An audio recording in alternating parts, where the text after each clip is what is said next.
ఇచ్చిన ఈ అనుకూలమైన సమయాన్ని బట్టి ముందుగా పరమతండ్రి అయిన దేవునికి యేసుక్రీస్తు ప్రభుల వారి పేరట కృతజ్ఞతాస్తుతులు చెల్లిస్తున్నాను. యుగయుగాలు మనందరి ద్వారా దేవుని నామానికే మహిమ కలుగును గాక. ఆమేన్. చేరువచ్చిన దేవుని ప్రజలైన మీకు అందరికి కూడా మన ప్రభును రక్షకుడైన యేసుక్రీస్తు ప్రభుల వారి పేరట మీకు అందరికీ కూడా ప్రత్యేకమైన వందనాలు తెలియజేస్తున్నాను. అందరికీ వందనాలు. మంచిది. ఈ యొక్క సమయంలో మనం కొద్దిసేపు దేవుని వాక్యాన్ని విందాం. అందరూ కూడా మనసు పెట్టి దేవుని వాక్యాన్ని వినవలసిందిగా ప్రేమతో తెలియజేస్తున్నాను. యెహోషువ గ్రంథము 15వ అధ్యాయం. యెహోషువ గ్రంథము 15వ అధ్యాయం. యెహోషువ గ్రంథము 15వ అధ్యాయం. మనము 16వ వచనం నుండి చదువుకుందాం. అందరూ చూడండి. కాలేబు కిర్యస్తెపెరును పట్టుకొని దానిని కొల్లపెట్టిన వానికి నా కుమార్తె అయిన అక్షానిచ్చి పెళ్లి చేసేదనని చెప్పగా, కాలేబు సహోదరుడును కానాజు కుమారుడునైన ఒత్నీయేలు దాన్ని పట్టుకొనెను గనుక అతడు తన కుమార్తె అయిన అక్షాను అతనికి ఇచ్చి పెళ్లి చేసెను. మరియు ఆమె తన పెనిమిటి ఇంటికి వచ్చినప్పుడు తన తండ్రిని ఒక పొలము అడగమని అతనిని ప్రేరేపించెను. ఆమె గాడిదను దిగగా కాలేబు ఆమెను చూసి, నీకేమి కావాలని ఆమెను అడిగాను. అందుకామె, నాకు దీవెన దయచేయము, నీవు నాకు దక్షిణ భూమిని ఇచ్చి ఉన్నావు గనుక నీటి మడుగులు నాకు దయచేయమనగా, అతడు అంటే తండ్రి ఆమెకు మెరక మడుగులను పల్లపు మడుగులను కూడా ఇచ్చారు. ప్రార్థన చేద్దాం. అటు తిరక్కండి అమ్మ, కూర్చోండి. అటు తిరక్కండి. ప్రార్థన. పరిశుద్ధుడైన తండ్రి, మహోన్నతుడా, జీవాధిపతి, నీకు స్తోత్రాలు. ఈ యొక్క సమయంలో నాయన మాకు సిద్ధపాటు చేసిన నీ వాక్యాన్ని బట్టి, వర్తమానాన్ని బట్టి మీకు స్తోత్రాలు. నాతో మాతో మా అందరితో మాట్లాడమని యేసు ప్రభునే మా కన్నీళ్ళ ఎదుట ప్రదర్శింపజేయమని, వినివారందరికీ క్షేమము, ఆదరణ, నెమ్మది దయచేయమని యేసు పరిశుద్ధ నామమున స్తుతిస్తూ ముందుకు కొనసాగుతున్నాం పరమ తండ్రి. ఆమేన్. దేవుడు ఇచ్చిన ఈ సమయంలో మనం కొద్దిసేపు వాక్యాన్ని విందాం. అందరూ కూడా మనసు పెట్టి వాక్యాన్ని మాత్రమే శ్రద్ధగా ఆలకించవలసిందిగా ప్రేమతో తెలియజేస్తున్నాను. యెహోషువ గ్రంథము 15వ అధ్యాయంలో మనం చదివితే అక్కడ ఒక మంచి తండ్రి కనబడుతున్నాడు. అయితే ఆ తండ్రి తన కుమార్తెకి ఏమిచ్చాడు? ఒక దీవెన అనుగ్రహించాడు. ఆ దీవెన ఏంటంటే మెరక మడుగులు ఇచ్చాడు, పల్లపు మడుగులు కూడా ఇచ్చాడు. కుమార్తె పేరు ఏం పేరు? అక్ష. ఏం పేరు? అక్ష. తండ్రి ఎవరు? కాలేబు.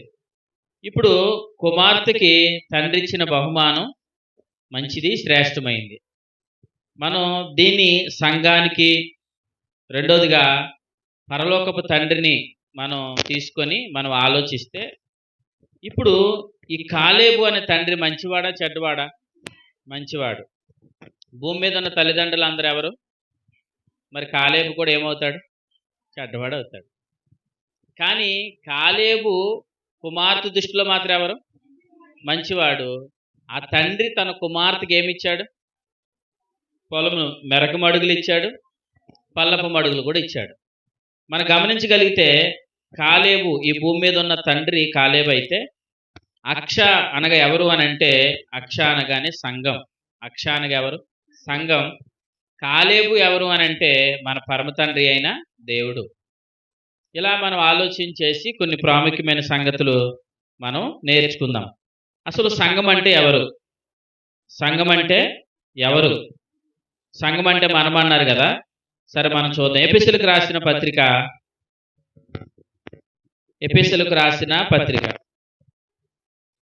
మొదటి అధ్యాయం 4వ వచనాన్ని మనం గమనిస్తే, ఎఫెసీయులకు రాసిన పత్రిక మొదటి అధ్యాయం 4వ వచనాన్ని మనం గమనిస్తే, ఎట్లనగా తన ప్రియనియందు తాను ఉచితంగా మనకు అనుగ్రహించిన తన కృపా మహిమకు కీర్తి కలిగినట్లు తన చిత్త ప్రకారమైన దయా సంకల్పము చొప్పున యేసుక్రీస్తు ద్వారా తనకు కుమారులుగా స్వీకరించుటకై, యేసుక్రీస్తు ద్వారా తనకు కుమారులుగా స్వీకరించుటకై. అంటే ఎవరైతే యేసుక్రీస్తు ప్రభుల వారి యందు విశ్వాసం ఉంచుతారో వారు పాపక్షమాపణ పొందుకుంటారు. పాపక్షమాపణ ఎవరైతే పొందుకున్నారో వారు నీతిమంతులుగా తీర్చబడతారు. నీతిమంతులుగా ఎవరైతే తీర్చబడ్డారో వారు కుమారులుగా తీర్చబడ్డారు. ఎవరైతే కుమారులో వారు క్రీస్తుతో పాటు పరలోకంలో కూర్చున్నారు. క్రీస్తుతో పాటు ఎవరైతే పరలోకంలో కూర్చున్నారో వారందరూ పరిశుద్ధులు. పరలోకం అనేది ఏంటి? పరిశుద్ధ స్థలం, అతి పరిశుద్ధమైన స్థలం కనుక ఇప్పుడు ఆయన విశ్వాసం ఉంచిన కుమారులందరూ ఎక్కడ కూర్చున్నారు? పరిశుద్ధ స్థలంలో కూర్చున్నారు కనుక కుమారులందరూ ఎవరు? పరిశుద్ధులు. సంగమానికి ఎవరు? చెప్పండి, సంగమానికి ఎవరు? మీరు ఎవరు చెప్పినా ఒకటే. సంగమానికి ఎవరు? పరిశుద్ధులు. సంగమానికి ఎవరు? కుమారులు. సంగమానికి ఎవరు? నీతిమంతులు. సంగమానికి ఎవరు? సంపూర్ణులు. Very good. సంగమానికి ఎవరు? నీతిమంతులు, పరిశుద్ధులు, సంపూర్ణులు, హృదయ పవిత్రత పొందిన వారు, పాప క్షమాపణ పొందిన వారు అందరిని ఏమంటారంటే సంఘము అని అంటారు. అర్థమైందా? పరిశుద్ధులందరిని ఏమంటారు? సంఘము అని అంటారు. అయితే మనం అపోస్తలుడైన పౌలు గారు పత్రికలు రాస్తూ ఏం చెప్తున్నాడో చూద్దాం. చూడండి, ఇదే ఎఫెసీ పత్రిక 1వ అధ్యాయం 1వ వచనం చదవండి. దేవుని చిత్తం వలన క్రీస్తు యేసు, ఈ మాట అందరూ పట్టుకుని, ఎఫెసీలోనున్న పరిశుద్ధులను క్రీస్తు యేసునందు విశ్వాసులు వారికి శుభమని చెప్పి రాయినది. అంటే అర్థం ఏంటి? ఎఫెసీ సంఘములో ఉన్న వారందరూ ఎవరంటున్నాడు? పరిశుద్ధులు. ఎందుకు పరిశుద్ధులు? వారందరూ యేసు నందు ఏముంచారు? విశ్వాసం ఉంచారు. అంటే యేసు నందు విశ్వాసం ఉంచిన వారందరూ ఎవరు? పరిశుద్ధులు. ఆ పరిశుద్ధులకు ఉత్తరాన్ని ఎవరు రాస్తున్నారు? పౌలు గారు రాస్తున్నారు. అంటే ఎఫెసీలో ఉన్న సంఘాన్ని పౌలు గారు ఏం చెప్తున్నారు? పరిశుద్ధులు. ఎఫెసీలో ఉన్న పరిశుద్ధులారా అని చెప్తున్నాడు కదా. ఇప్పుడు మరలా వెనక్కి వెళ్దాం. వెనకాల ఉన్న పుస్తకం ఏముంది? రోమపత్రిక రండి ఒకసారి. స్టార్టింగ్ నుంచి వెళ్దాం. రోమపత్రిక దగ్గరికి వెళ్దాం.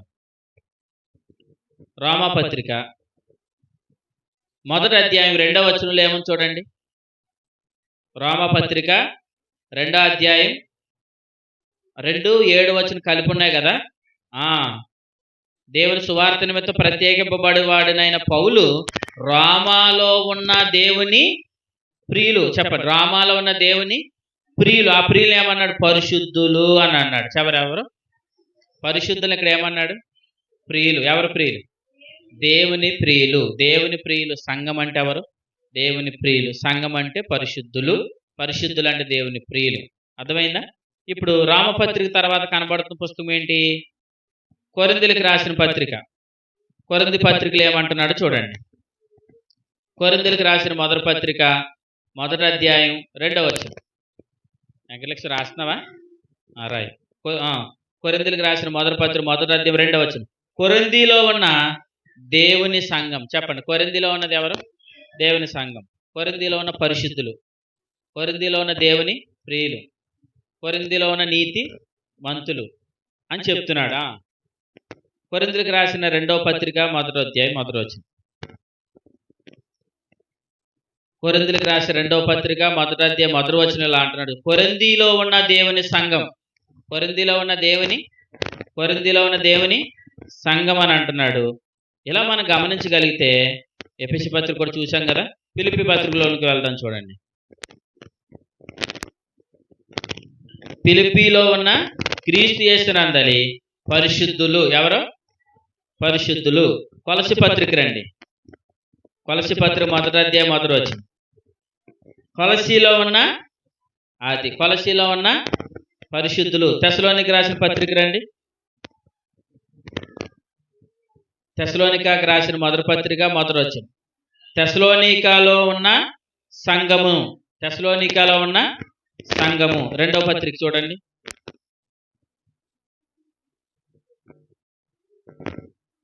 తెస్సలోనికలో ఉన్న సంఘమునకు. వినండి, ఎందుకు వచనాలు ఇవన్నీ చదివించారంటే సంఘము పట్ల దేవుని ఉద్దేశం ఎలా ఉంది. సంఘం అంటే ఎవరు అని అంటే ఇక్కడ ఇలా అంటున్నాడు. సంఘం అంటే ఎవరంటే యేసుక్రీస్తు ప్రభుల వారి విశ్వాసం ఉంచి పాపక్షమాపణ పొందుకొని నీతిమంతులుగా తీర్చబడి పరలోకములో కుమారులయ్యి, కుమారులందరూ పరలోకంలో కూర్చున్నారు. కూర్చున్న వారందరూ పరిశుద్ధులు. ఇప్పుడు పరిశుద్ధులందరినీ, నీతిమంతులందరినీ, కుమారులైన వారందరినీ, పాపక్షమాపణ పొందుకున్న వారందరినీ పౌలు గారు ఒక మాటలో ఏం చెప్తున్నారంటే సంఘము అంటున్నాడు. చెప్పండి, ఎవరు? కుమారులు అంటే ఎవరు? పరిశుద్ధులు అంటే ఎవరు? దేవుని ప్రియులు అంటే ఎవరు? సంఘమే. పాపక్షమాపణ పొందుకున్న వారు ఎవరు? సంఘమే. అర్థమైంది? ఆయన రక్తం చేత కడగబడిన వారు అందరూ ఎవరు? సంఘం. మీరు అందరూ ఎవరు? సంఘమే. అర్థమైందా? అంటే దేవుని కుమారులు అంటే సంఘం. సంఘం అంటేనే దేవుని కుమారులు. సంఘం అంటే అర్థం ఏంటంటే క్రీస్తు ద్వారా దేవునితో సమాధానపరచబడిన వారు. చెప్పండి, ఎవరు?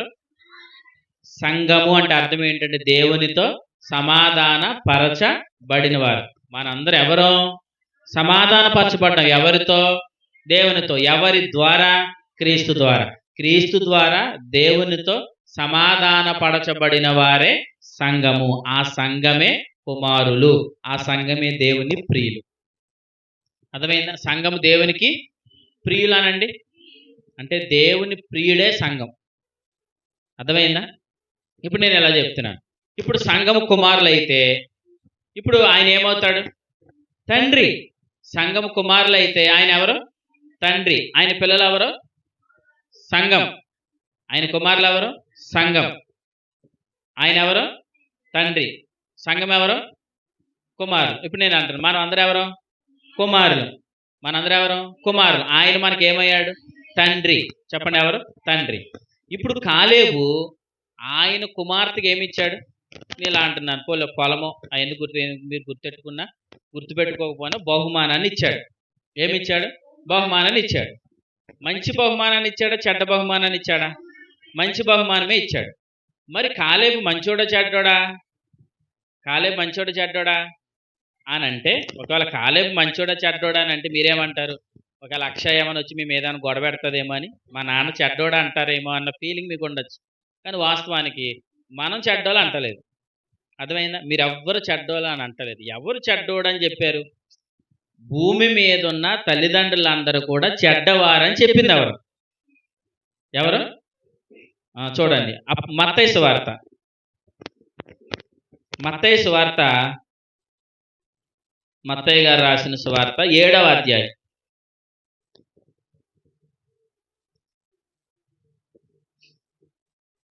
మత్తయి సువార్త 7వ అధ్యాయం 9వ వచనం చూడండి. మీలో ఏ మనుషుడైనను తన కుమారుడు తన్ను రొట్టెను అడిగినప్పుడు వానికి రాత్రినిచ్చినా, చేపను అడిగిన ఎడల పామునిచ్చిన. ఎవరైనా ఇస్తారా అలాగా? అమ్మా, రొట్టెను అడిగితే రాత్రినిస్తారా? చేపను అడిగితే పామునిస్తారా? ఎవరు? అయితే తర్వాత ఇలా అన్నాడు, మీరు చెడ్డవారై ఉండియు. మీరు ఎవరింతకే చెడ్డవారు అన్నది ఎవరిని? తల్లిదండ్రుల్ని. మీరు మీ పిల్లలకే, మీ పిల్లలు మీ దగ్గరకు వచ్చి రొట్టెని అడిగితే రాత్రినిస్తారా? ఎవరు? చేపను అడిగితే పామునిస్తారా? ఎవరు? ఎందుకు ఎవరు? మీ పిల్లలంటే మీకు ప్రేమ కాబట్టి. అంతేనా? మీ పిల్లలంటే మీకు ప్రేమ కాబట్టి చేపను అడిగితే చేపనే ఇస్తారు, రొట్టెని అడిగితే రొట్టెనే ఇస్తారు. కానీ రొట్టెని అడిగితే రాతిని ఎవరు? చేపను అడిగితే పాముని ఎవరు? ఎందుకు? మీ పిల్లలంటే మీకు ఇష్టం కాబట్టి అని చెప్తే ఆయన ఎలా అంటున్నాడు, మీరు చెడ్డవారయుండియు, మీరు చెడ్డవారయుండియు మీ పిల్లలకి ఏమి ఇవ్వాలనుకుంటున్నారు? మంచి ఈవులు ఇవ్వాలని ఎరిగి ఉండగా పరలోకపు తండ్రి పరలోకమందున్న మీ తండ్రి తన అడుగు వారందరికంటే ఎంతో నిశ్చయముగా మంచి ఈవులను ఇచ్చును. దేవునికి స్తోత్రం. అంటే మీరు మీ పిల్లలను మీరు ప్రేమించి, మీరు రొట్టెని అడిగితే రాతినెవరు, అలాగే చేపను అడిగితే పామునెవరు? మీ పిల్లలు మీరు ప్రేమిస్తున్నారు కదా. అలాగైతే దేవుడు చెప్పండి, పరలోకమందున్న దేవుడు ఆయన మనకి ఏమిస్తున్నాడు? మంచి ఈవులు ఇస్తాడు. చెప్పండి, ఏమిస్తాడు? మంచి ఈవులు ఇస్తాడు. అంటే ఈయనకు పేరు పెట్టచ్చు. ఏం పేరు? మంచి తండ్రి. ఎవరు చెప్పారు? మంచి తండ్రి. నే తండ్రి, మంచి తండ్రి. అర్థమైంది? మరి నేను ఎలా అంటున్నాను? మనకు తల్లిదండ్రులు ఉన్నారా లేదా? ఉన్నారు లేదా? ఉన్నారు. వాళ్ళకి చెప్పకండి, మీరు వెళ్ళి మీరు చెడ్డవారని చెప్పకండి. చెప్తారా? దివ్య, భూమి మీద ఉన్న తల్లిదండ్రులు చెడ్డవారయుండియు పిల్లలకి ఏమి ఇవ్వాలనుకుంటున్నారు? మీకు ఇచ్చే మంచివే, కానీ వాళ్ళని ఏమన్నాడు? వాళ్ళు చెడ్డవారయ్యిండు కూడా మీకు ఏమి ఇవ్వాలనుకుంటున్నారు? మంచి ఇవ్వాలనుకుంటున్నారు కదా. మరి పరలోకమందున్న తండ్రి ఆయన మంచివాడు. చెప్పండి, ఆయన ఎవరు? మంచివాడు. ఆయన ఏమిస్తాడు? మంచి ఈవులే ఇస్తాడు. దేవునికి స్తోత్రం. ఇప్పుడు నేను చెప్తున్నాను, ఇప్పుడు మనందరికి ఒకే తండ్రి, వేరు వేరు తండ్రులు ఉన్నారా? ఒకే తండ్రి. ఆ తండ్రి ఎవరు? పరలోకపు తండ్రి. ఆయనకు పేరు చెప్పాను, ఆయన మంచి తండ్రి. ఆయన ఎవరు? మంచి తండ్రి. మరి మనకు భూమి మీద తల్లిదండ్రులు ఉన్నారా? ఉన్నారు. ఎబ్రీ పత్రిక రండి. ఎబ్రీలకు రాసిన పత్రిక 12వ అధ్యాయం 9వ వచనం చూడండి. ఎబ్రీలకు రాసిన పత్రిక 12వ అధ్యాయం 9వ వచనం. మరియు శరీర సంబంధులైన తండ్రులు మనకు శిక్షకులై ఉండిరి, తర్వాత వారి యందు భయభక్తులు కలిగి ఉంటిమి కదా. అట్లయితే ఆత్మలకు తండ్రి అయిన వాడు కూడా ఉన్నాడు. దేవునికి స్తోత్రం. అంటే మనకి ఈ భూమి మీద తండ్రి ఉన్నాడు, ఆత్మలకు తండ్రి ఒక ఆయన ఉన్నాడు. ఆయన మన పరలోకమందున్న తండ్రి. ఆయన మంచి తండ్రి. చెప్పండి, ఆయన ఎవరు? మంచి తండ్రి. మంచి తండ్రి అంటే అర్థం ఏంటి? మంచి తండ్రి కాబట్టి అర్థం ఏంటి? మంచివే ఇస్తాడు. దేవునికి స్తోత్రం. మంచి తండ్రి అంటే మంచివే ఇస్తాడు, చెడ్డవైనవాడు. అర్థమవుతుందా? అయితే ఆయన గురించి మనం ఇంకా ఆలోచిస్తే యోహాను సువార్తలో 6వ అధ్యాయంలో కూడా ఇంకో మాట చెప్పారు చూడండి. యోహాను సువార్త 6వ అధ్యాయం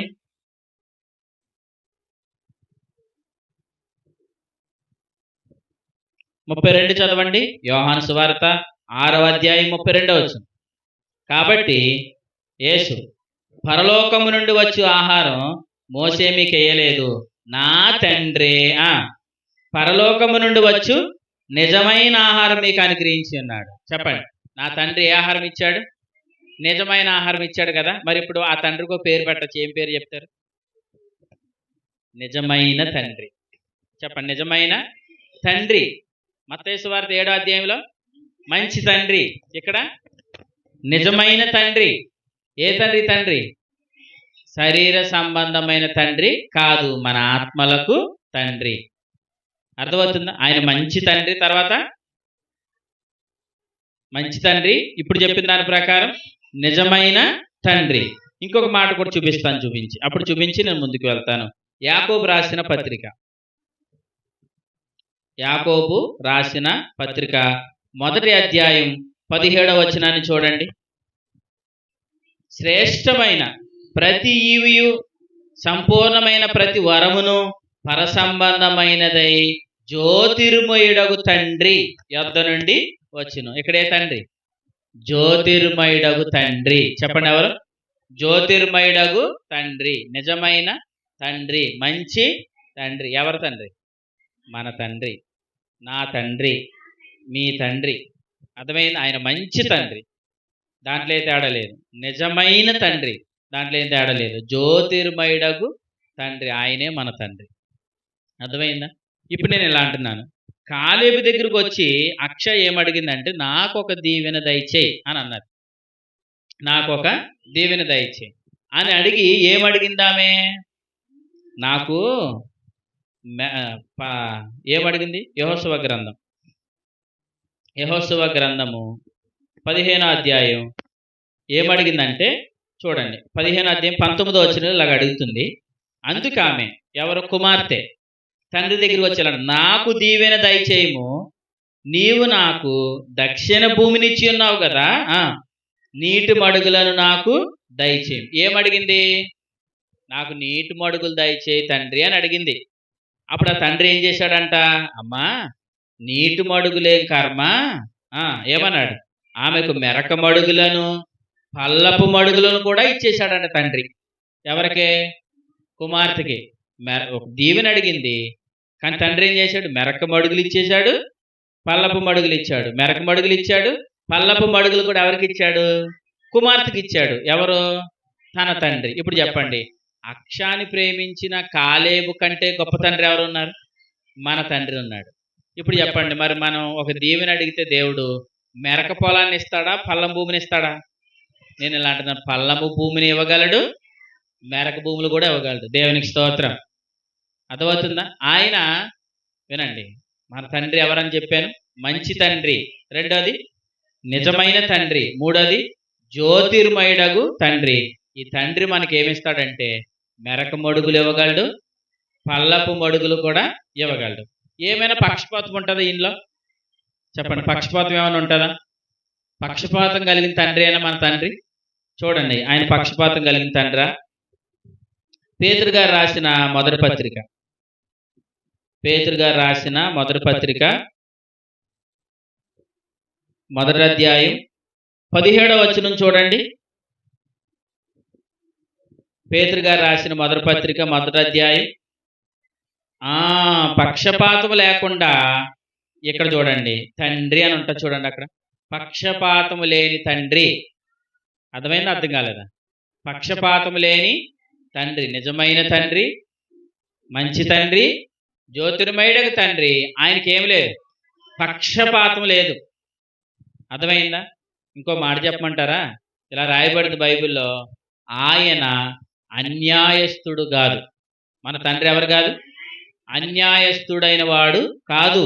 చూస్తారా యోబు గ్రంథం, ఆయన అన్యాయస్తుడు కాదన్న విషయాన్ని మనకు అక్కడ తెలియజేస్తారు. చూడండి యోబు గ్రంథంలో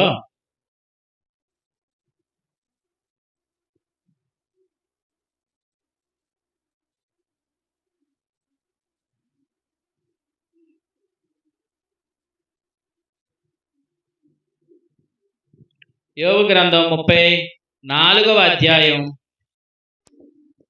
యోబు గ్రంథం 34వ అధ్యాయం 10వ వచనంలో ఎలా ఉంది చూడండి. దేవుడు అన్యాయము చేయుట అసంభవం. చెప్పండి, మన తండ్రి ఏం చేయడు? అన్యాయం చేయడం. అంటే అది ఆయన ఏ తండ్రి కాదు, అన్యాయస్తుడైన తండ్రి కాదు. అర్థమైందా? కాబట్టి వినండి, ఆయన మన తండ్రి, ఆయన అన్యాయస్తుడు కాదు. అర్థమైందా? 12వ వచనంలో అంటున్నాడు, ఆయన న్యాయము తప్పడు. చెప్పండి, ఏం తప్పడు? న్యాయం తప్పడు. అన్యాయస్తుడు కాదు, నిజమైన తండ్రి, మంచి తండ్రి, జ్యోతిర్మయుడకు తండ్రి, పక్షపాతము లేని తండ్రి. అర్థమైంది? ఆయనలో ఎటువంటి పక్షపాతం లేదు. గమనం వల్ల కలుగు ఏ ఛాయ అయినను కూడా ఆయనలో లేదు. పక్షపాతం లేని తండ్రి మన తండ్రి. అయితే వినండి, ఆయన ఇస్తానన్న బహుమానాన్ని ఖచ్చితంగా ఇస్తాడు. అర్థమైందా? మీకు ఎందుకు చెప్పానంటే, ఆయన మంచి తండ్రి, ఆయన నిజమైన తండ్రి, జ్యోతిర్మయుడకు తండ్రి, పక్షపాతం లేని తండ్రి, ఆయన అన్యాయం చెయ్యని తండ్రి, న్యాయం తప్పని తండ్రి అని మనకు ఎందుకు ప్రభు చెప్తున్నాడంటే, ఆయన ఇస్తానన్న బహుమానాన్ని ఖచ్చితంగా ఇస్తాడు. అర్థమైందా? కానీ ఆయన ఏ మార్గంలో వెళ్ళి దాన్ని మనం పొందుకోమన్నాడో ఆ మార్గంలో మనం వెళ్తేనే ఆయన ఇస్తానన్న దాన్ని మనం పొందుకుంటాం. కానీ ఆయన చెప్పిన మార్గంలో మనం వెళ్లకుండా దాన్ని మన ఆలోచన బట్టి దాన్ని మనం సంపాదించుకోవాలని ప్రయత్నం చేస్తే దాన్ని ఎప్పటికీ మనం పొందుకోలేం. ఎందుకంటే వినండి, మీకు బాగా అర్థమయ్యేటట్టు చెప్తాను. ఇప్పుడు అబ్రహాము గారు ఉన్నారు. అబ్రహాము గారికి వివాహం అయిన తర్వాత అబ్రహాము గారికి దేవుడు ఏం చేశాడు? వాగ్దానం చేశాడు. దేన్ని బట్టి వాగ్దానం చేశాడంటే, విశ్వాస మూలమైన నీతిని బట్టి అబ్రహాముకి దేవుడు వాగ్దానం చేశాడు. ఇప్పుడు వాగ్దానం ఎలా చేయబడింది? విశ్వాసాన్ని బట్టి చేయబడింది. ఇప్పుడు ఆ వాగ్దానాన్ని అబ్రహాము ఎలా పొందుకోవాలనుకోవాలి? విశ్వాసాన్ని బట్టి మాత్రమే పొందుకోవాలనుకోవాలి. ఇప్పుడు అబ్రహాం దాన్ని ధర్మశాస్త్రాన్ని బట్టి లేదా మతాన్ని బట్టి తన శక్తిని బట్టి దాన్ని పొందుకునే ప్రయత్నం చెయ్యొచ్చా? ఒకవేళ నేను ఇలాంటి చేశాడు అనుకోండి, చేస్తే దాన్ని పొందుకున్నాడు అనుకోండి, అప్పుడు ఏం జరిగినట్టు?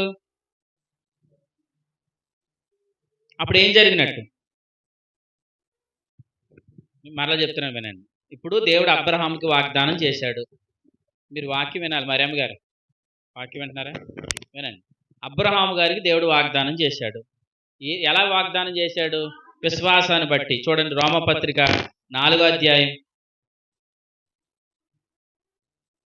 రోమపత్రిక 4వ అధ్యాయం 13వ వచనంలో, అతడు లోకమునకు వారసుడగునను వాగ్దానం అబ్రహాముకైనను అతని సంతానమునకైనను ధర్మశాస్త్ర మూలముగా కలగలేదు గాని విశ్వాసం వలనైనా నీతి మూలముగానే కలిగింది. ఇప్పుడు చూడండి 14వ వచనం, ధర్మశాస్త్ర సంబంధులు దేనికి? వాగ్దానానికి వారసులైన ఎడల విశ్వాసం వ్యర్థము, వాగ్దానం ఏమవుతుంది? నిరర్థకం అవుతుంది. అప్పుడు నేను ఎలా అంటున్నాను వినండి. దేవుడు దేన్నైతే మనకి విశ్వాసాన్ని బట్టి వాగ్దానం చేశాడో ఇప్పుడు దాన్ని ఎలా పొందుకునే ప్రయత్నం చేయాలి? విశ్వాసాన్ని బట్టి మాత్రం పొందుకునే ప్రయత్నం చేయాలి.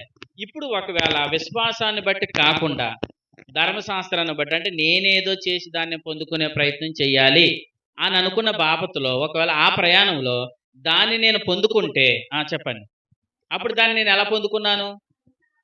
విశ్వాసాన్ని బట్టి పొందుకున్నానా, ధర్మశాస్త్రాన్ని బట్టి పొందుకున్నానా? విశ్వాసాన్ని బట్టి పొందుకున్నానా, నా ప్రయత్నం వల్ల పొందుకున్నానా? విశ్వాసాన్ని బట్టి పొందుకున్నానా, నా క్రియలు బట్టి పొందుకున్నానా? ఒకవేళ ఎలా అంటే నా క్రియలు బట్టి ఒకవేళ దాన్ని నేను పొందేసుకుంటే, నా క్రియలు బట్టి నేను దాన్ని పొందుకుంటే దేవుడు చెప్పిన విశ్వాసం అనేది వ్యర్థం. ఇక్కడ అన్యాయస్తుడు ఎవరవుతారు? దేవుడు అవుతాడు. ఎవరు లాస్ అయిపోతారు? ఎవరు లాస్ అవుతారు? ఎవరు అన్యాయస్తుడు అవుతాడు చెప్పాలి మీరు. మీ అత్తయ్య గారిని కాకండి వెనకాల చెప్పండి. ఏం ఆలోచిస్తున్నారు? తాళపాలు వెళ్ళిపోయారా మీ అమ్మగారింటికి? వినండి, ఎవరు అన్యాయస్తుడు అవుతారు? దేవుడు అని అన్నాడు, ఆయన అన్యాయస్తుడు. ఎవరు లాస్ అవుతారు? మనం ఎందుకు లాస్ అవుతాం? మనం ఎందుకు లాస్ అవుతాం? వినండి, ఉదాహరణకి ఇప్పుడు కుమారికి దేవుడు వాగ్దానం చేశాడు. ఏమని? నీకు త్వరలో నేను గొప్ప కార్యం చేయబోతున్నానని కుమారికి వాగ్దానం చేశాడు. ఇప్పుడు ఆ వాగ్దానాన్ని విన్న మేరీ ఏం చేసిందంటే, విశ్వాసాన్ని బట్టి మాత్రమే వెళ్ళాలా, నా క్రియలతో నా సామర్థ్యతను ప్రయత్నిస్తావదా అని ఏం చేసిందంటే, ఇప్పుడు మేరీ సొంత ప్రయత్నంతో ప్రయాణం చేయడం ప్రారంభించింది. ఇప్పుడు కుమారి ఏం చేస్తుంది? నా తండ్రి నిజమైన తండ్రి కదా, ఆయన మంచి తండ్రి, జ్యోతిర్మయుడకు తండ్రి, పక్షపాతం లేని తండ్రి, అన్యాయస్తుడు కాదు, ఆయన న్యాయం తప్పని తండ్రి అని విశ్వాసాన్ని బట్టి వెతుకుతుంది. విశ్వాసాన్ని బట్టి వెతుకుతుంటే ఇప్పుడు మరియా మధ్యలో వచ్చేసింది, అది పట్టుకొని వెళ్ళిపోతున్నప్పుడు అంటే ఇప్పుడు దాన్ని దేవుడు ఏం చేయలేనట్టు? ఇప్పుడు కుమారి పొందుకోవాల్సిన దాన్ని మేరీ పొందుకొని పట్టుకొని వెళ్ళిపోతుందంటే అర్థం ఏంటి? దేవుడు ఏమైనట్టు? ఎందుకు అన్యాయస్తుడయ్యాడు? విశ్వాసాన్ని బట్టి వాగ్దానం చేసిన దాన్ని ఎవరు పట్టుకుని వెళ్ళిపోతున్నారు? విశ్వాసాన్ని బట్టి, ధర్మశాస్త్రాన్ని బట్టి జీవించిన మేరీ పట్టుకుని వెళ్ళిపోతుంది. అర్థమైంది? అక్కడ అన్యాయస్తుడు ఎవరయ్యారు? దేవుడు అన్యాయస్తుడు అయ్యాడు. ఎవరు లాస్ అయ్యారు? విశ్వాసాన్ని బట్టి వెతుకుతున్న వారు లాస్ అయ్యారు. విశ్వాసాన్ని బట్టి వెతుకుతున్న వారు విశ్వాసాన్ని బట్టి కలుగుతుంది కదా అని వెతుకుతున్నారు. కానీ కొంతమంది ఏం చేస్తున్నారు? ధర్మశాస్త్రాన్ని బట్టి వెతికి దాన్ని ఏం చేయాలనుకున్నారు? పొందుకోవాలనుకున్నారు. ఒకవేళ వాళ్ళకి దొరికితే పట్టుకుని వెళ్ళిపోతారు. ఒకవేళ వాళ్ళకి దొరికితే ఇలా అన్నాడు, విశ్వాసం వ్యర్థం. ఏమన్నాడు? విశ్వాసం వ్యర్థం. వాగ్దానం ఏమవుతుంది? నిరర్థకం అవుతుందంటే అర్థం ఏంటంటే, అప్పుడు ఆ వాగ్దానాన్ని దేవుడు ఏం భద్రం చేసినట్టు ఎలా అవుతుంది? ఇప్పుడు ఆయన పిల్లలకి ఇస్తానని వాగ్దానం చేశాడు. పిల్లలకి ఇస్తాను అన్నాడంటే ఖచ్చితంగా దాన్ని ఆయన ఏం చేయాలి? భద్రం చేయాలి. ఆ వాగ్దానాన్ని దేవుడు ఏం చేయాలి? భద్రం చేయాలి. భద్రం చేయకుండా వదిలేస్తే ఏమవుతుంది? ఎవరు పట్టుకున్నాలో వెళ్ళిపోతారు. ఆయన వాగ్దానాన్ని ఎవరికి చేశాడు? విశ్వాసమూలమైన నీతి, అంటే విశ్వాసమూలంగా నీతిమంతులుగా ఎవరైతే తీర్చబడ్డారో, సంఘము, ఆయన పిల్లలు ఎవరైతే ఉన్నారో వారికి ఇస్తానని దేవుడు వాగ్దానం చేశాడు. చేసిన దాన్ని ఆయన ఏం చేశాడు అనుకుంటున్నారు? భద్రం చేశాడు. చెప్పండి, ఏం చేశాడు? భద్రం చేశాడు. యోధాపత్రిక 1వ అధ్యాయం 1వ వచనం చదవండి. యోధా పత్రిక 1వ అధ్యాయం 1వ వచనం. యాకోబు సహోదరుని యోధ తండ్రి అయిన దేవుని యందు ప్రేమింపబడి యేసునందు భద్రం చేయబడి. ఎక్కడ? యేసునందు ఏం చేయబడింది? భద్రం చేయబడింది. పేతురు మొదటి పత్రిక 1వ అధ్యాయం 5వ వచనం. పేతురు మొదటి పత్రిక 1వ అధ్యాయం 5వ వచనం. మీ కొరకు ఆశ్వాస్యము కనిపించిందమ్మా. మీ కొరకు అంటే, మీ కొరకు అంటే ఎవరు? విశ్వాసము ద్వారా నీతిమంతులుగా తీర్చబడిన వారు. ఎవరెలా? దేవుని కుమారులు. దేవుని కుమారుల కొరకు ఆ స్వాస్యం అంటే ఏ స్వాస్యం? దేవుడు వాగ్దానం చేసిన స్వాస్యం, లేదా జీవం, లేదా బహుమానం, లేదా కార్యం, లేదా స్వస్థత, లేదా అద్భుత కార్యం, లేదా సూచక్రియ, మహాకార్యం, వింత కార్యం ఏదైతే ఉందో దాన్ని దేవుడు ఏం చేశాడంట? పరలోకమందు భద్రపరచబడి ఉన్నది. అంటే భద్రంగా ఉన్నదా లేదా? భద్రంగా ఉంది. ఎందుకు భద్రంగా ఉంది? దాన్ని ఎవడు పడితే వాడు పట్టుకుని వెళ్ళిపోతాడని దేవుడు ఏం చేశాడు? భద్రం చేశాడు. ఇప్పుడు అక్కడికి వెళ్ళి దాన్ని మనం అనుభవించాలంటే వినండి, వాక్యం వినండి. ఇప్పుడు దేవుడు ఏదైతే తన పిల్లలకి సిద్ధపాటు చేశాడో దాన్ని ఎలా అంటాడు కదా, దేవుడు దాచి ఉంచిన మేలు. దేవునికి స్తోత్రం. దేవుడు దాచి ఉంచిన మేలు, అదే వాగ్దానం, అదే మన జీవం, అదే మన స్వాస్యం. దాన్ని దేవుడు ఏం చేశాను అంటున్నాడు, భద్రం చేశాడు. భద్రం ఎందుకు చేశాడు? ఎవరు పడితే వాళ్ళు దాన్ని అట్టుకెళ్ళిపోవడానికి వీలు లేకుండా దాన్ని భద్రం చేశాడు. ఇప్పుడు దాన్ని ఎవరికి ఇస్తాడు? విశ్వాసము ద్వారా నీతిమంతులుగా తీర్చబడిన తన కుమారుల కొరకు సిద్ధం చేశాడు. ఎవరా కుమారులు? మీరు. అర్థమైందా? ఇప్పుడు దాన్ని మనం ఎలా పొందుకోవాలి? విశ్వాసాన్ని బట్టి పొందుకోవాలి. ఇప్పుడు చాలా మంది ఏం చేస్తున్నారంటే విశ్వాస మూలముగా వాగ్దానం చేయబడిన దాన్ని ఈరోజు చాలా మంది దాన్ని ఎలా పొందుకోవాలనుకుంటున్నారు? విశ్వాసాన్ని బట్టి కాకుండా చేసే నిబంధనతో లేదా శరీర సంబంధం లేదా శరీరానుసారముగా ప్రవర్తించి శరీరానుసారులు దాన్ని ఏం చేసుకోవాలనుకుంటున్నారు? పొందుకోవాలనుకుంటున్నారు. ఒకవేళ అందరు వినాలి. ఒకవేళ శరీరానుసారులు దాన్ని పొందుకుంటే, శరీరానుసారంగా ప్రవర్తించే వాళ్ళు దాన్ని పొందుకుంటే దేవుడు అన్యాయస్తుడు అవుతాడు. దేవుడు అన్యాయస్తుడు అవుతాడు. ఎందుకు అన్యాయస్తుడు అవుతాడు? అది విశ్వాసాన్ని బట్టి వచ్చిన వారికి ఇస్తానని వాగ్దానం చేసిన ఆయన ఇప్పుడు శరీరాన్ని బట్టి ప్రవర్తించేసే వాళ్ళు పొందేసుకుంటే మరి ఆయన ఏమవుతాడు? అన్యాయస్తుడు అవుతాడు. ఇంకో మాట చెప్పనా, ఆయన అసలు ఆ స్వాస్థ్యానికి ఏ భద్రం చేయలేనట్లు లెక్క వస్తుంది. అర్థమవుతుందా? కానీ ప్రభు ఏం చేశాడు? ఆయన తండ్రి, పక్షపాతము లేని తండ్రి, న్యాయం తప్పని తండ్రి, మంచి తండ్రి. ఆయన ఏం చేశాడు? ఆయన పిల్లలకి ఏదైతే ఇవ్వాలి అని అనుకున్నాడో దానిని ఆయన భద్రం చేశాడు. అర్థమైందా? ఆ భద్రం చేసిన దాన్ని శరీరానుసారంగా ప్రవర్తించే వాళ్ళు, ధర్మశాస్త్రాన్ని బట్టి వస్తున్న వాళ్ళు దాన్ని ఎంత మాత్రం దాన్ని పొందుకోలేరు. అర్థమైందా? అర్థం కాలేదా? అంటే ఆ దాన్ని దేవుడు మీ కొరకే దేవుడు దాచి ఉంచాడు. అర్థమైందా? దాన్ని ఎవరు పొందుకోలేరు, దాన్ని ఎవరు అపహరించలేరు, ఎవరు తినలేరు. ఉదాహరణకి మీకు మాట చెప్తాను. ఇస్సాకుతో సమానుడైన ఇస్మాయేలు ఇస్సాకుతో పాటు సమానుడైనా కాదు. అందుకే దేవుడు ఏం చేయమన్నాడు తెలుసా? అబ్రహాము నీ ఇంటిలో నుంచి ఇస్మాయేలును బయటికి పంపించని చెప్పాడు. ఎందుకు వెళ్ళిపోమన్నాడు? అబ్రహాము సమస్తానికి వారసుడు ఎవరు? ఇస్సాకే. ఇస్సాకుతో పాటు సమాన వారసుడు ఎవరు కాదు?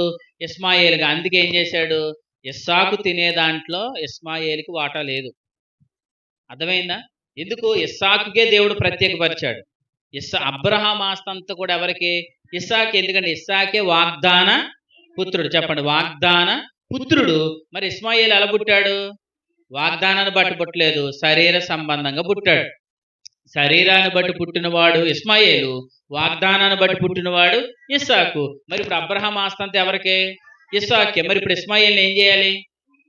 బయటికి పంపివేయాలి. చూడండి ఒకసారి ఆదికాండము 21వ అధ్యాయం చూడండి.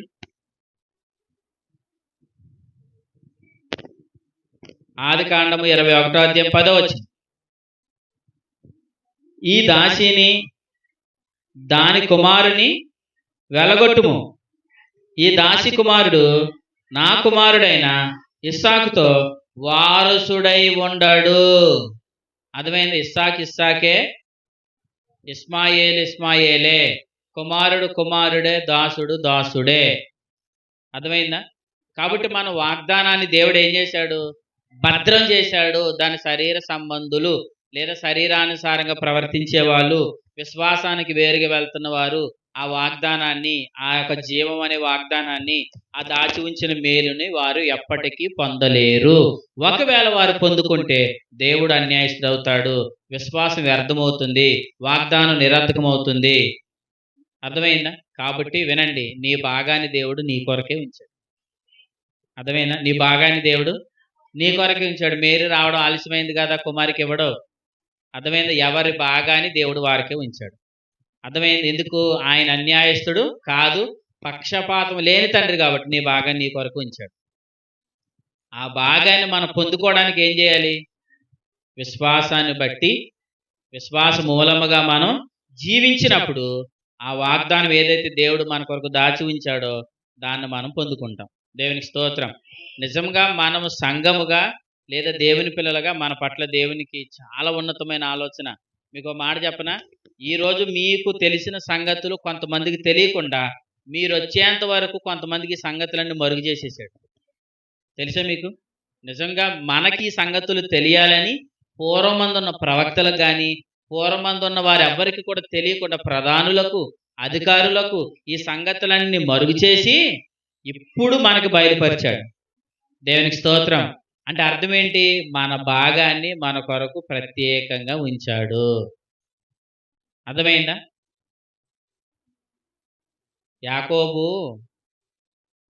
యాసవు రావడం ఆలస్యం అవగానే ఇస్సాకు ఎవరికి ఇచ్చేశాడు? ఇచ్చేశాడు లేదా? యాకోబుని ఇచ్చేశాడా లేదా? అలా దేవుడు ఎవడు? అర్థమైందా? అలా ఎవడు? దేవుని ఎవరు? దేవుడు అన్యాయస్తుడు కదా. ఇంకొక మాట ఏంటి? దేవుని ఎవరు మోసం చేయలేరు. కాబట్టి ఆయన ఇస్తానన్నది ఖచ్చితంగా మనకిస్తాడు. వాగ్దానం చేసిన దేవుడు నమ్మదగిన వాడు. దాన్ని ఖచ్చితంగా మనకు ఆయన కనుపరుస్తానని చెప్పాడు. అన్నాడా లేదా? ఖచ్చితంగా దాన్ని మనకి కనుపరుస్తాను, నా రక్షణ అతనికి చూపిస్తాను, మనం ఏదైతే నిరీక్షిస్తున్నామో దాన్ని త్వరలోనే మనం పట్టుకుంటామని చెప్పాడు. అదవుతుంది. కాబట్టి మనం వెతికినప్పుడు, మనం ప్రయాణం చేసినప్పుడు, విశ్వాసాన్ని బట్టి మనం జీవించినప్పుడు మన కొరకు దేవుడు దాచి ఉంచిన ఆ భాగాన్ని దేవుడు నాకు ఇస్తాడు. మీ కొరకు దేవుడు ఏదైతే దాచి ఉంచాడో అది మీకు ఇస్తాడు. మీరు రాలేదు కదా అని మీ పక్క వారికి ఇవ్వడు. అర్థమైంది? ఎందుకంటే అది వాగ్దానం మీకు చేశాడు, దాన్ని ఖచ్చితంగా మీ చేతికి ఆయన అప్పగిస్తాడు. అర్థమైందా? ఆమెను అండవలేదేటండి? ఆమెను అన్నప్పుడు చేయి పైకెత్తి అనాలి. అర్థమైందా? కాబట్టి ఆమెను అనండి, ఆమెను అండం నేర్చుకోండి. మీరు ఆమెను అనండి. మీకు వచ్చిన వాగ్దానం వచ్చిన ప్రతిసారి మీరు ఎక్కడున్నా సరే చేతులు ఎత్తి ఆమెను అనండి. మీరు ఆమెను అన్న వెంటనే మీరు ఎవరికి పని చెప్పారు తెలుసా? దేవదూతలకు పని చెప్పారు. ఇప్పుడు వెంటనే దేవదూతలు ఎక్కడ పరిగెడతాయి? పరిగెడితే పరలోకానికి. ఇంకేముంది? పలానా కుమార్ ఆమెనందు ప్రభువా, వాగ్దానానికి ఆమెనంది, ఇదిగో మెర్సి ఆమెనంది, సువార్త ఆమెనన్నారు అని వెంటనే ఆ దూతల నుంచి ఆ వార్తను పరలోకానికి తీసుకుని వెళ్తాయి. కాబట్టి మనం వాగ్దానం రాగానే వెంటనే ఏం చేయాలి? ఆమెనని అనాలి. అర్థమైందా? కాబట్టి దేవుడు మన కొరకు సిద్ధం చేసిన దాన్ని ఎవరికి ఇవ్వడు. అర్థమైందా? నీకు సిద్ధం చేసింది నీకే ఇస్తాడు. కాబట్టి ఒకటి మాత్రం మర్చిపోకు, నీకు ఆల్రెడీ ఆయన సమస్తాన్ని సిద్ధం చేశాడు. దాన్ని పొందుకునే ప్రయత్నం చేయి. అర్థమైందా? దాన్ని పొందుకునే ప్రయత్నం చేయి. అది ఎలా పొందుకుంటే వస్తుందో ఆ విధంగా మనం ముందుకు వెళ్ళడం భాగ్యం. ఎందుకంటే ఏటీఎం దగ్గరికి వెళ్ళి మనకు తెలిసింది కదా అని ఏదో ఒక 4 నెంబర్లు నొక్కేస్తే డబ్బులు వస్తాయా? దివ్య, నీకు ఏటీఎం లేదు కదా, ఏదో 4 నెంబర్లు కొడితే వచ్చేస్తాయా?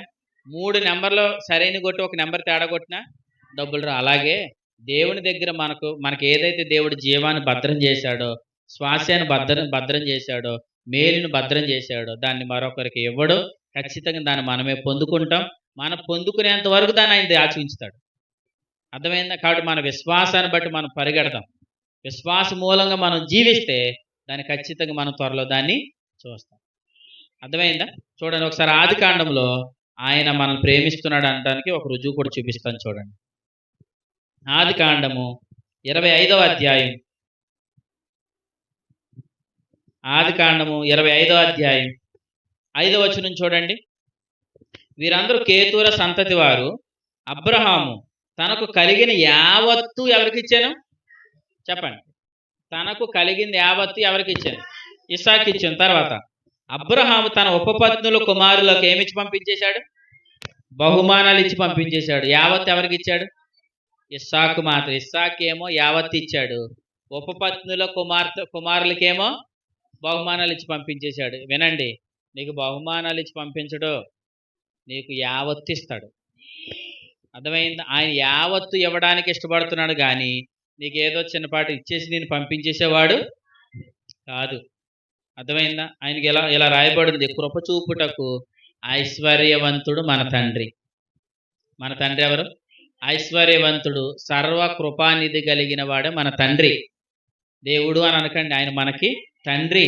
మంచి తండ్రి, నిజమైన తండ్రి, జ్యోతిర్మయుడగు తండ్రి, పక్షపాతము లేని తండ్రి, న్యాయము తప్పని తండ్రి. చెప్పండి, ఎవరు? న్యాయము తప్పని తండ్రి. ఆయన త్వరగా న్యాయం తీరుస్తాడు.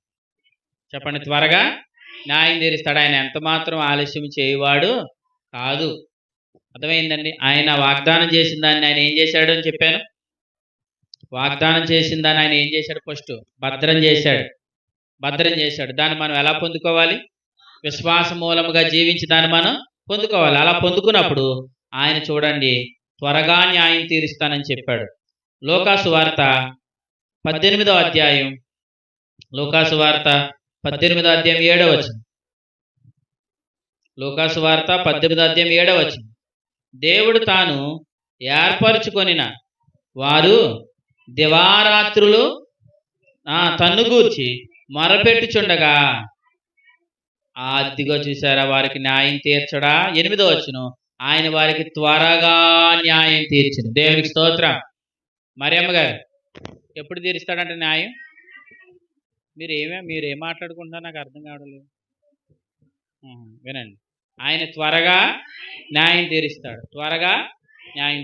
కాబట్టి ఆయన పక్షపాతం లేని తండ్రి గనుక, న్యాయం తప్పని తండ్రి గనుక, మంచి తండ్రి గనుక ఆయన త్వరగా న్యాయం తీరుస్తాడు. కనుక మనం నిరాశపడవలసిన పని లేదు, మనం దిగులు పడవలసిన పని లేదు. ఎంత పరిగెట్టాను, ఇన్ని రోజులు పరిగెట్టాను, ఎంత ప్రయాసపడ్డాను, ఇన్ని రోజులు నేను విశ్వాసం కలిగి ఉన్నానని మనం బాధపడవలసిన పని ఏమీ లేదు.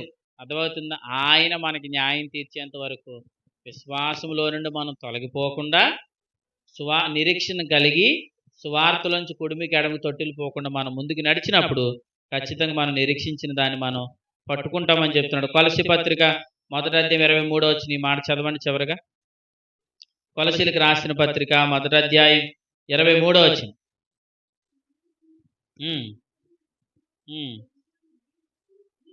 పునాది మీద కట్టబడిన వారే స్థిరముగా ఉండి మీరు విన్నట్టు ఆకాశము కిందన సమస్త సృష్టికి ప్రకటింపబడినట్టు ఈ సువార్త వల్ల కలుగు నిరీక్షణలో నుండి తొలగిపోక. వినండి, సువార్త వల్ల కలుగు నిరీక్షణలో నుండి తొలగిపోక విశ్వాసమందు నిలిచి ఉండిన ఎడల, వినండి, మీరు ఏదైతే పట్టుకోవాలనుకుంటున్నారో అది మీకు కలుగును.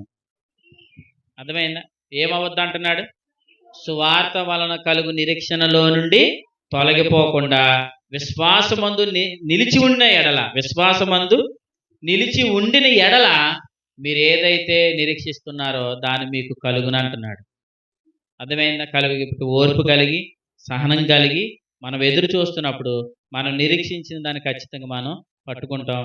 ఈ మధ్యలో మన విశ్వాసము నుండి తప్పించేసేవారు మన దగ్గరికి వస్తారు. విశ్వాసము నుండి తప్పించే పరిస్థితులు మన దగ్గరికి వస్తాయి. కానీ ఏ పరిస్థితులు వచ్చినా కానీ మన విశ్వాసంలో నుండి తొలగిపోం. ఎప్పుడు మన విశ్వాసంలో నుంచి తొలగిపోతాము అని అంటే, మన ఇల్లు చెప్పండి, ఇసుక మీద కట్టిన ఎడల అదేమవుతుంది? వరదలు వచ్చినా, తుఫాన్లు వచ్చినప్పుడు ఆ ఇల్లు ఏమవుతుంది? కూలిపోతుంది. కానీ మన ఇల్లు చెప్పండి, బండ అంటే ఎవరు? క్రీస్తు అనే బండ మీద మనం ఇల్లు కట్టుకున్న ఎడల తుఫాన్ వచ్చినా, భూకంపం వచ్చినా, ఏదొచ్చినా కానీ మీ ఇల్లు పడదు. అర్థమైందా? ఆ విశ్వాసం అని వీళ్ళు పడకుండా ఉండునుగాక. అర్థమైందా? తిమోతి పత్రికలు అంటాడు, విశ్వాస వాడ బద్దలు కాకుండా. కొంతమంది విశ్వాసులు వాడ బద్దలైపోయింది. ఎందుకు బద్దలైపోయింది? వారికి నిరీక్షణ లేదు. సువార్త వల్ల కలుగు నిరీక్షణలో నేను నిలిచి ఉండాలి. విశ్వాసం నేను నిలిచి ఉంటే ఏదైతే దేవుడు నాకు వాగ్దానం చేశాడో, దేవుడు దాన్ని భద్రం చేశాడు, అది నాకే ఇస్తాడు, దాన్ని నేను పొందుకుంటాను, నాకు తప్ప వేరొక ఎవరికి ఇవ్వడు అని నిరీక్షణతో ఎదురు చూడవలసిన కొంతమంది ఏమయ్యారంటే వారి విశ్వాస వాడ బద్దలైపోయింది అన్నాడు. తిమోతి 1వ అధ్యాయం 16వ వచనం, వారు వాడ బద్దలైందని అన్నాడు. కొంతమంది ఇసుక మీద కట్టేసుకున్నారు ఇల్లులు, ఆ ఇల్లులు కూడా ఏమైపోతున్నాయి? కూలిపోతున్నాయి. కాబట్టి ప్రభు ఇలా చెప్తున్నాడు, మీరెవ్వరు కూడా ఇసుక మీద కట్టుకున్న ఇల్లులు కాదు, మీరు బండ మీద కట్టుకున్న ఇల్లుల వాళ్ళే. కష్టం వచ్చినా, కరువు వచ్చినా, ఇరుకొచ్చినా, ఇబ్బంది వచ్చినా కానీ దేవుడు నమ్మదగిన వాడని మాత్రం మర్చిపోతారు. అర్థమైందా? అపాయకరమైన పరిస్థితులు వస్తాయి అని చెప్పాడు. అర్థమైందా? అపాయకరమైన పరిస్థితులు వస్తాయని చెప్పాడు. ఆపద దినం వస్తుందని చెప్పాడు. ఎఫెసీ పత్రికలో ఆపద దినం వస్తుంది, అపాయకరమైన పరిస్థితులు వస్తాయి, కష్టకాలం వస్తుంది. కానీ ఆ కష్టకాలంలో కూడా ప్రభు ఏమన్నాడు తెలుసా? ఆయన వైపే చూడమని చెప్పాడు. అర్థమైందా? ఏ పరిస్థితులు వచ్చినా ఆయన వైపు చూస్తూ మనం ముందుకెళ్ళిపోయినప్పుడు ఆ శ్రమల్లో నుంచి ఆయనే మనల్ని పైకి లేవనెత్తుతాడు. అర్థమైందా? ఆయన మనల్ని రక్షించిన వాడే కాదు, ఆయన మనల్ని కొనసాగించేవాడు కూడా. అర్థమైందా? నువ్వు నమ్మగలిగితే భయంకరమైన శ్రమల వంటి సముద్రం మీద కూడా ఆయన నిన్ను నడిపించగలుగుతాడు. ఎర్ర సముద్రంలోంచి దారి లేనప్పుడు సముద్రంలో కూడా దారిచ్చి ఆ మార్గం కూడా ఆయన నడిపించిన వాడు. యాజకుల పాదాలు తాకగానే యోర్దాను నీళ్లు కూడా ఆరిన నేలగా మార్చబడ్డాయి. అంతేనా? అంటే దేవుడు ఏం చేయగలడు? మన విశ్వాసంలో నుండి తొలగిపోకుండా నిరీక్షణ కలిగి వాగ్దానం చేసిన దేవుడు నమ్మదగిన వాడు అని మనం నమ్మగలిగితే చాలు.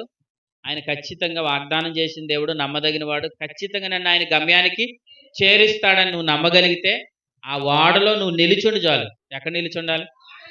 వాడలో నిలుచుండు, నువ్వు వెళ్ళవలసిన గమ్యానికి ఆయన చేరుస్తాడు. అర్థమైందా? మధ్యలో నువ్వు వాడ దిగిపోతే ఆయన ఏం చేయలేడు.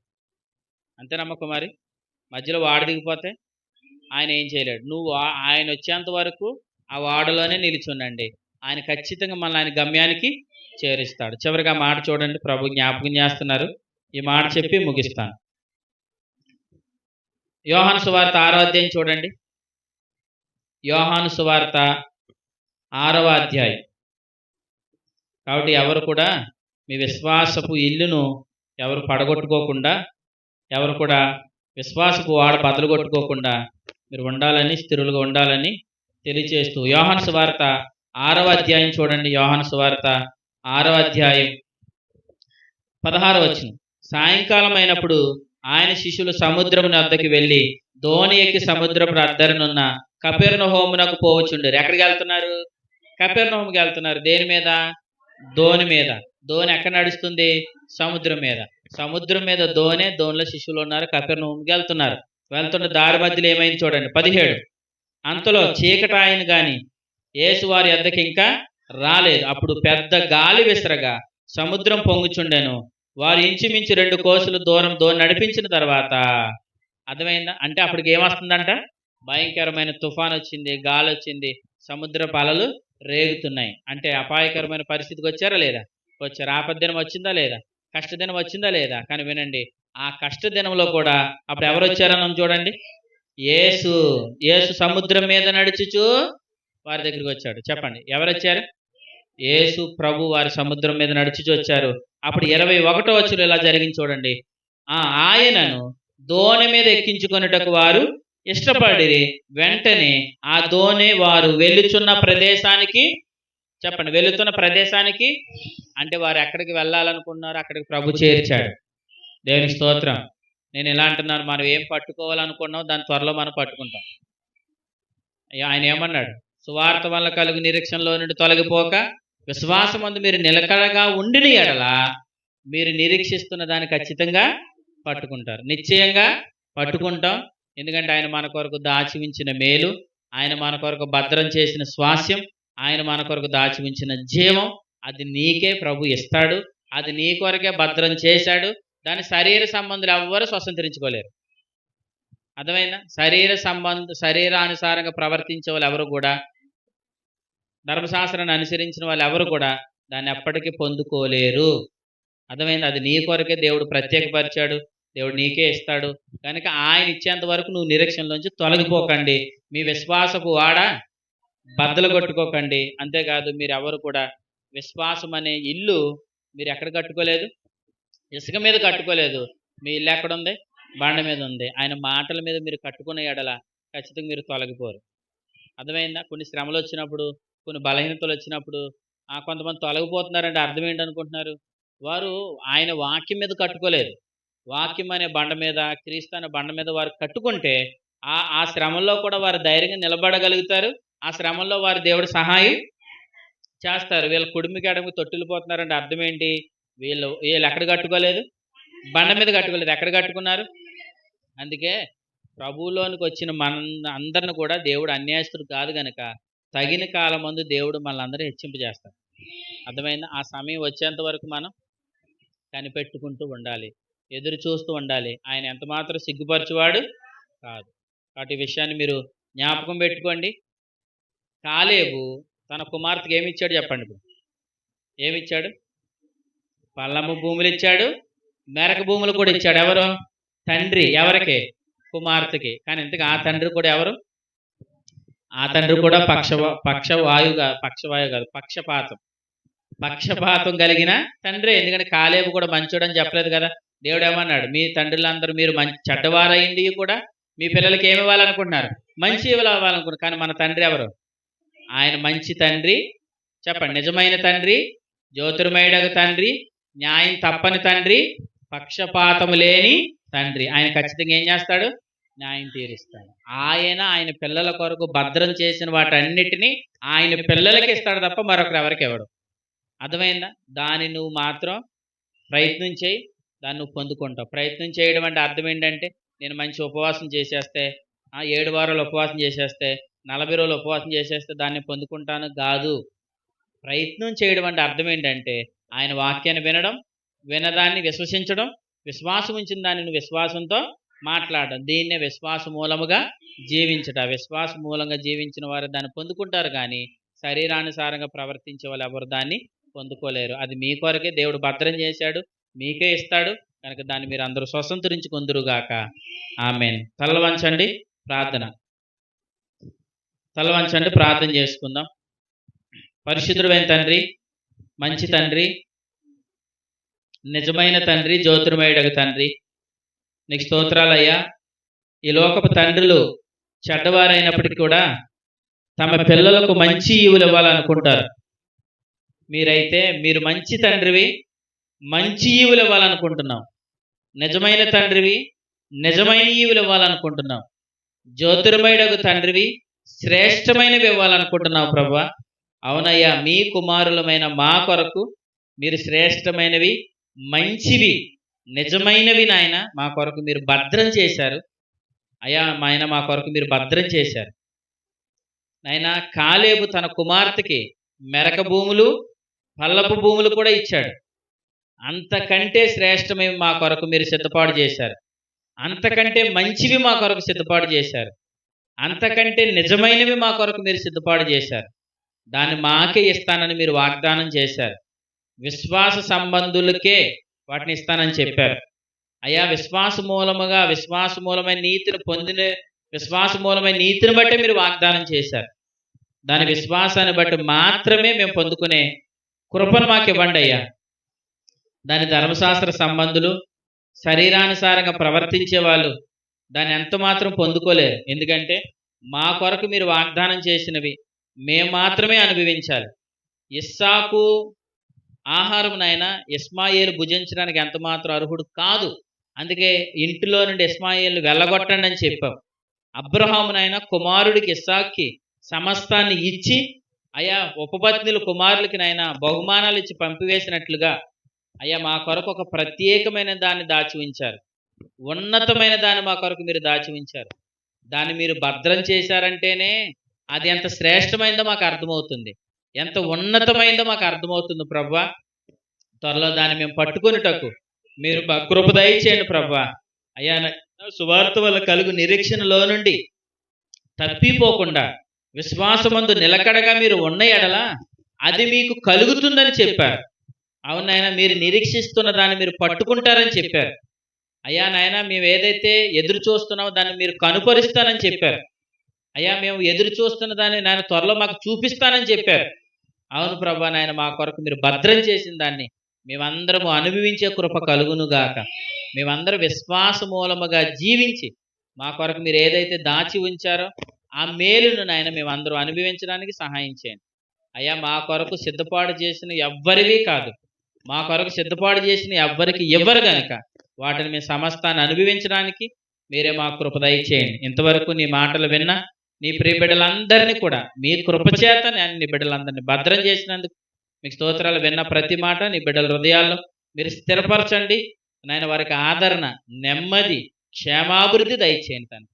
మరొకసారి కలుసుకొని నిన్ను స్తుతించే భాగ్యం మాకు అందరికి దయచేయమని ఇంతవరకు మీరు చేసిన సహాయమును బట్టి మీకు స్తోత్రాలు చెల్లిస్తూ మా రక్షకుడు ప్రియ కుమారుడైన యేసుక్రీస్తు ప్రభుల వారి పేరట స్తుతిస్తూ క్రీస్తు నామను సమర్పించి వేడుకొనుచున్నాం పరమ తండ్రి.